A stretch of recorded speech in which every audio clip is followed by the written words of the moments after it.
Exactly, mostly through the internet.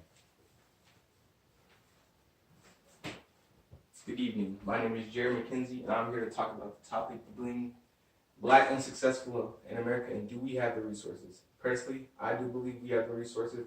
I feel that we are not tapping into them when they're in our clear eye view.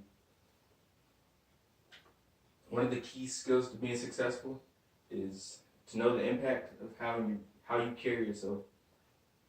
You can't change exactly how society views African Americans, but we can change how we carry ourselves. Like Barack Obama said, change isn't easy, but it's always possible. I know that when I'm in public, the first thing people see is the color of my skin. And I know along with that comes predetermined stereotypes that can give them bad judgments about me. How you carry yourself in the public is very essential, and in public, it's especially essential. We're not using our mind and the way we think. Too often I see people using race for an excuse for their actions, but it is my duty to carry myself in a mature and respectful manner at all times, because I was raised that way by my parents and grandparents, and I'd like others to treat me that way with respect and to give respect back. Another resource we are not using as African Americans in America is each other.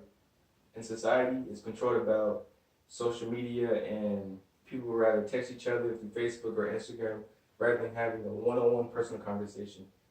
If you want to be successful, you have to be willing to communicate.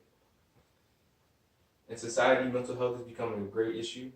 It is being implemented in sports fields, classrooms, and around Concord as a society. The go-to saying, "Sticks and stones may break my bones, but words will never hurt me," doesn't apply no more, because words do hurt. You can never know how much words can take before another shooting goes and another threat to society goes. The best said by Dr. Martin Luther King, "We cannot walk alone.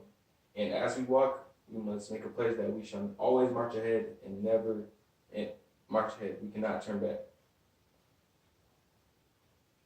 Everyone needs a person to talk to just to give them advice.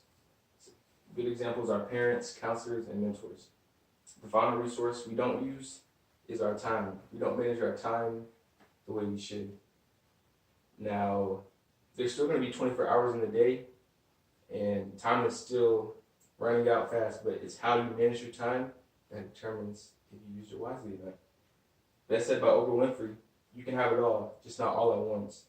It seems that everyone nowadays is in a rush to make deadlines, but is making excuses of why they didn't get them done. A key skill to being successful is to manage your time wisely and help others manage their time wisely. Over time, you'll get better at the skill because you can't get it overnight. You can start applying it to the workforce and college and even your schoolwork, but it's best to start at an early age, so grow on you as you get older. Over time, you'll get better, and if you keep applying yourself and applying hard work, there's always benefits to it. In conclusion, I do believe we have resources and we can be Black and successful in America. I feel that we are not tapping into those sources and applying them to ourselves. Thank you. Beautiful. Very well done and very appropriate.